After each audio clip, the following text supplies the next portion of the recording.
Kita lanjutkan. Kaji lagi sejarah sebelum kaji sejarah yang inti ya. Anda harus menjelaskan pemahaman kenapa kita mesti kaji sejarah dan implementasi yang ada sekarang untuk Ivan yang hidupnya merasa modern. Nah, sebenarnya sudah primitif lagi Pak. Jadi itu yang kita paham. Karena ada stagnanisasi ya. Negara Indonesia menganut sistem apa? Demokrasi. Setuju ya? Dengan model nation states, yaitu negara bangsa. Ya. Di mana setiap warga negara mempunyai kedudukan status yang sama. Setuju? Arti kata nation states. Statusnya sama. Setiap warga negara. Dalam konstitusi undang-undangnya NRI 1945 oleh orang-orang pintar dari Minang. Itu dulu ya. Itu sudah diterapkan. Undang-Undang Dasar NKRI, NRI namanya dulu, 1945, kembali ke kita. Kembali ke kita, aja nggak ngerti Pak. Ya. Lebih dari itu, bangsa dan negara lain sudah berpikir maju. Ya. Menemukan inovasi. Perenungan kita ya, ilmuwan Cina sudah berhasil melakukan inovasi matahari buatan 10 kali. Nah, kita berpikir gimana Pak? Melawan Tuhan. Koplak kita. Dia bukan untuk, kadangkala dia sudah menemukan itu bukan untuk dewa. Ini sama Pak. Untuk sains, kemajuan bangsanya. Apakah boleh seperti itu? Ya boleh. Ya, kan unik Pak, pola berpikir orang sekarang. Dah. Cino lah membuat matahari dah. Cilako ke kiamea. Bukan ulil absor. Ulil lengak. Banyak orang kayak gitu. Nah, itu yang jumut. Jumut. Sebar pula ke medsos. Heboh. Pula nanggari ditarima ajumut sih sadonya utaknya. Jumut tau nggak? Stagnan. Nanti diketawain sama orang lain. Ya, orang udah berpikir sampai sana, bahkan udah dipraktekkan. Dan ilmuwan Amerika Serikat sudah bisa otak-atik harga bumi, ajaib ya. Bin ajaib orang Indonesia masih muter-muter hukum seputar Natalan. Wuduan, kan gitu ya. Ya kan gitu. Beda basmalah, jahar, johir, masih banyak itu Pak. Fikih. Waduh, stagnan nggak Pak? Itu ulama klasik. Orang udah menciptakan matahari Pak, untuk sains kehidupan kesejahteraan. Dinegatifkan sama orang kita. Anda ini aneh Pak. Jadi Anda lurusin dulu. Otak negatifnya lurusin. Nggak mungkin bisa menyamain ke seperti Allah, nggak mungkin. Ya nggak mungkin. Hati-hati gitu. Sampai Uni Emirat Arab, UEFA, tahu Pak ya? Sudah mampu mengorbitkan pesawat ruang angkasa yang bernama Amal, Hope. Yang berarti Ar-Raja. Harapannya pergi ke Mars pada 9 Februari 2021 kemarin ini. Ya.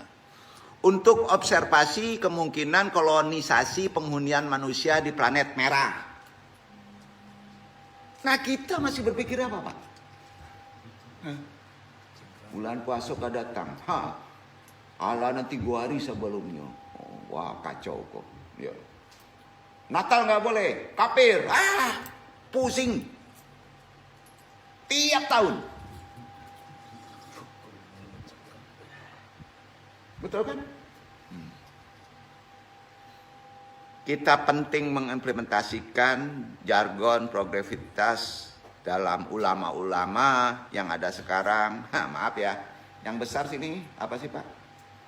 Yang besar organisasi yang masih mengikuti kita. Nahdlatul Ulama, Muhammadiyah. Kalau yang lainnya partai. Partai, ada kepentingan politik. Beda tuh. Contoh, P3 kepentingan politik. Muhammadiyah sudah masuk ke kita ke politik. Nah, ya kan? Ada. Partainya beda namanya kan? Tapi kelompoknya yang besar itu dua sebetulnya cuma. Yang ciptaan Indonesia. Muhammadiyah. Sumber Muhammadiyah itu bukan Minang, tapi paling banyak di Minang. Sumbernya Jogja. Ya kan? Terus Nahdlatul Ulama. Sumbernya Jawa Tengah, Jawa Timur.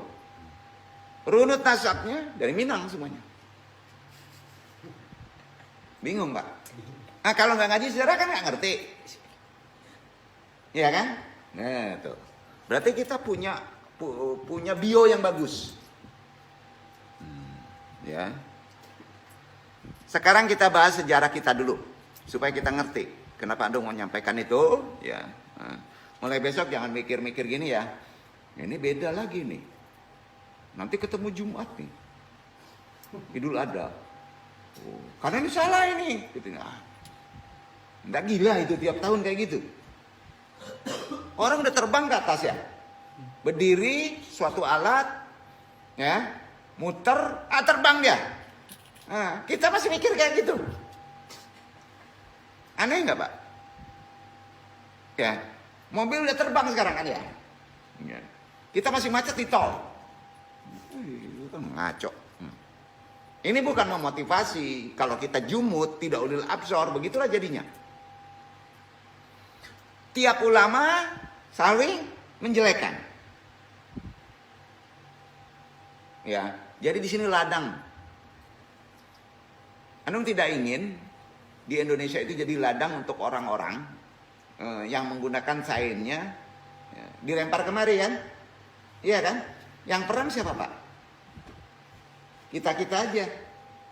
Bahkan saya akidah. Karena kita banyak. Hebatnya orang lain Pak. Nah sekarang yang aneh lagi Pak. Hanya satu karena gitar Pak. Dunia katanya. Aduh. Yang untung orang lain. Ngaco. Macam baru Pak. Alibata bacanya ya. Benar ya? Ada Majap Alibata sekarang. Kan habis waktunya ke sana. Orang luar yang habis, enggak orang tua, orang ruang itu dagang. Kita konsumen, ininya pembelinya kan, menyadari nggak Pak? Ya. Nah, itulah kalau kita tidak ulil absor, kita sering dimanfaatkan orang. Kadang yang memanfaatkannya itu bukan Muslim. Kita bahas sejarah kita dulu, suku Minangkabau. Harus ada bukti ya. Melalui situs budaya Minangkabau. Umumnya sejarah Minangkabau hanya dapat diketahui dari Tambo. Umumnya. Kalau tekstualnya. Tambo Minangkabau. Tambo itu karya sastra. Ya. Pasti hasil melihat, merenung. Ya. Kehalusan hati. Itikaf membaca situasi dan tempat. Observasinya lama. Pasti. Sastrawan itu operasinya lama Pak. Kadang-kadang untuk menciptakan sesuatu ide atau suatu seni, dia harus lari dulu ke gunung Pak. Harus kurang galau. Bapak-bapak diputus pacar bisa menciptakan lagu nggak? Pas tercipta lagu, udah aksesnya keluar Pak. Nangis aja semua orang. Ada memang hasilnya. Ya. Kalau menciptakan yang sifat-sifatnya untuk kemanfaatan beda lagi Pak. Ya. Nah, harus pahami beberapa dasar ilmu secara Islam. Konsepnya kafah ya. Umumnya karya sastra, sejarah, Tambo itu sejarah dengan karya sastra yang merekam kisah-kisah yang berkaitan dengan asal-usul suatu bangsa. Tambo. Negeri tradisi di alam Minangkabau. Kalau di Sunda babat. Apa?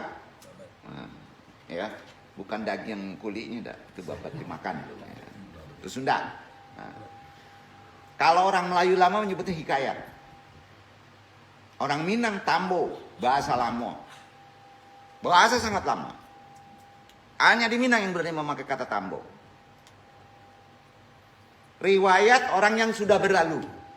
Nenek kita itu Tambo. Ya. Jadi Tambo itu nggak ada Tambo ke depan. Pasti bahasa Tambo ke belakang. Nama ya? Jadi bermula Tambo itu dari tradisi masyarakat setempat. Ya. Ditulis umumnya dalam bahasa Melayu yang berbentuk prosa.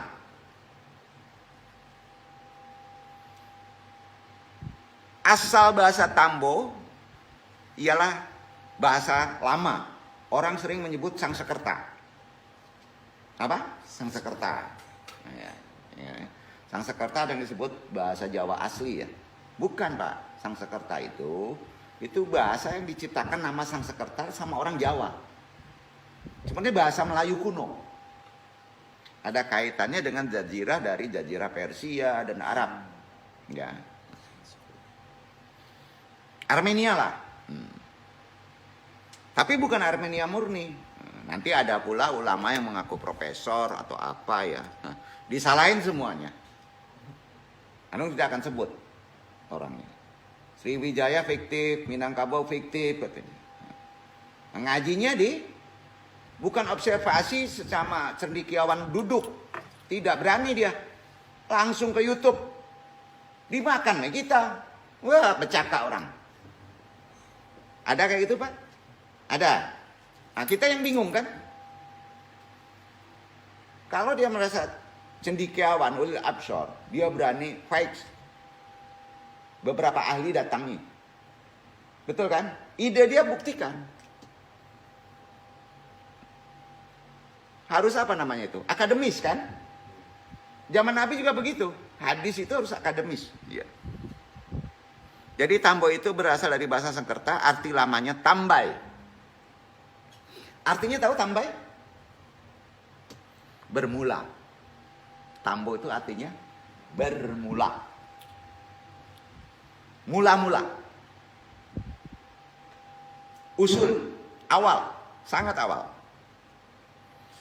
Tradisi masyarakat Minang membaca Tambo merupakan suatu warisan turun-temurun yang disampaikan secara lisan. Anak.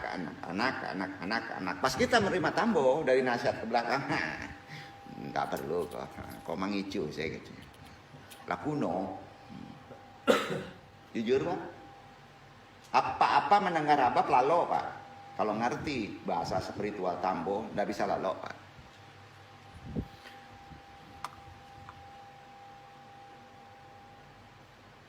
Jadi asal katanya tambai artinya bermula.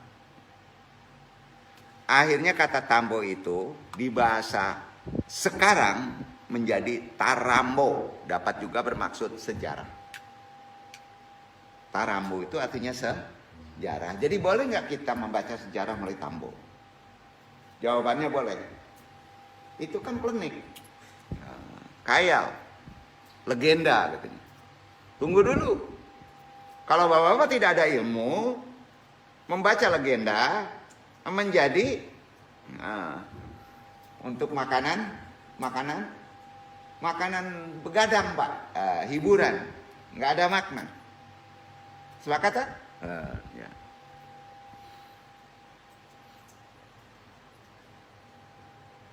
Makanya sama dengan kata babat bahasa Jawa ya, atau bahasa Sunda, ya, hikayat bahasa Melayu kuno, rawi, ya, riwayat. Itu karenanya Tambo Minangkabau pertama kali dijumpai dalam bentuk aksara Arab dan berbahasa Melayu. Ya. Karena aksara yang paling lama itu adalah Arab. Ya. Aksara paling lama adalah Arab, ya. Perhatikan itu, ya. Sedangkan penulisan dalam bentuk Latin baru dikenal pada abad ke-20. Yang isinya sudah membandingkan dengan beberapa bukti sejarah yang berkaitan. Ya. Naskah Tambo Minangkabau sebagian besar ditulis dengan huruf Arab Melayu. Dan sebagian kecil saja yang ditulis oleh huruf Latin. Ya. Jumlah naskah yang sudah ditemukan adalah 83 naskah. Ya. Judulnya bervariasi terkait dengan undang-undang di Minangkabau, tambo adat, adat istiadat Minangkabau, kitab kesimpanan adat, ya banyak lagi perjudul, undang-undang Luhak Tigo Laras, ya, undang-undang adat. Itu sebabnya tambo di Minangkabau secara garis besar dibagi dua. Ya. Satu, tambo alam. Apa namanya? Tambo di Minangkabau yang kita bisa kaji ada dua. Namanya tambo alam. Tambo alam ini mengisahkan asal-usul nenek moyang serta tentang kerajaan Minangkabau. Kerajaan lama. Itu disebut tambo alam. Jadi kalau bapak-bapak mendengar tambo alam, itu mengkaji isinya nenek moyang, karuhun kita, orang tua kita, datu-datu kita, juga tentang kerajaan asal-usul Minangkabau. Itu namanya tambo alam. Dan kedua, tambo adat. Kira-kira isinya apa? Adat, sistem pemerintahan, undang-undang, aturan, tradisi Minangkabau pada masa lalu. Sebagian besar masih terpakai gini. Ya, masih terpakai. Ya kan? Nah. Penyampaian kisah pada tambo umumnya tidak tersistematis. Seperti sejarah runut ini enggak. Pisah-pisah. Kadang-kadang loncat-loncat tahunnya. Itu yang buat bingung. Ya. Sementara kisahnya kadang-kala disesuaikan dengan keperluan dan keadaan. Misalnya kalau itu terkait barale, maka dikisahkan tambo adat. Dan kalua. Nah, tuh. Betul kan? Nah. Karena terkait undang-undang. Kalau ale pemerintahan datu kadangkala terkait pula tambo alam. Ya. Karena terkait dengan asal-usul nenek moyang dan kerajaan.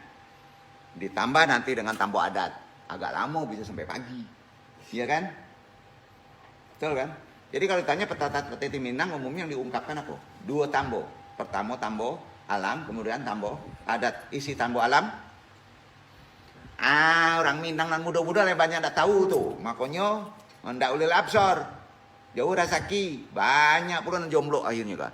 Tambo alam itu mengisahkan asal-usul nenek moyang kita dan dahulu kerajaan Minangkabau. Tambo adat itu mengisahkan adat istiadat, pemerintahan, undang-undang, tata aturan, tradisi, kehidupan masa lalu orang Minangkabau. 2, 8 deh ya. Nah. Jadi penyampaiannya pada tambo umumnya itu tidak sistematis. Ya.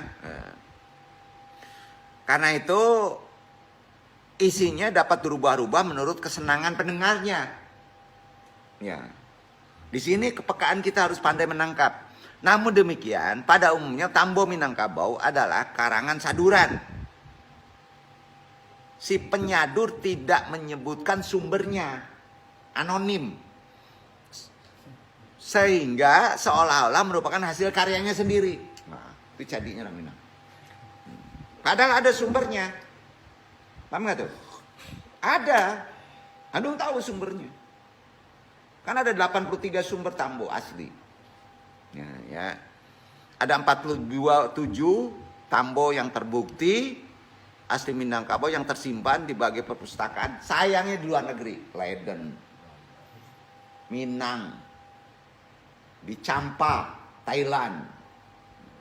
Makanya kalau kaji sejarah awal, itu tambo itu harus ke sana, ke luar negeri. Bisa ke sana. Dikunci. Pegang aja hancur bukunya. Nah, terbayang kan? Nah. Ada 10 memang di Perpustakaan Negara Jakarta. Nah. Rata-rata tidak diketahui nama asli pengarangnya. Tapi dari materialnya itu jelas ratusan tahun. Karena udah bisa kita lacak ke sana. Ya.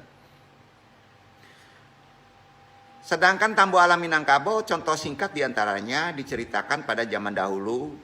Salah satu yang paling populer adalah perkara asal-usul karuhun nenek moyang orang Minang.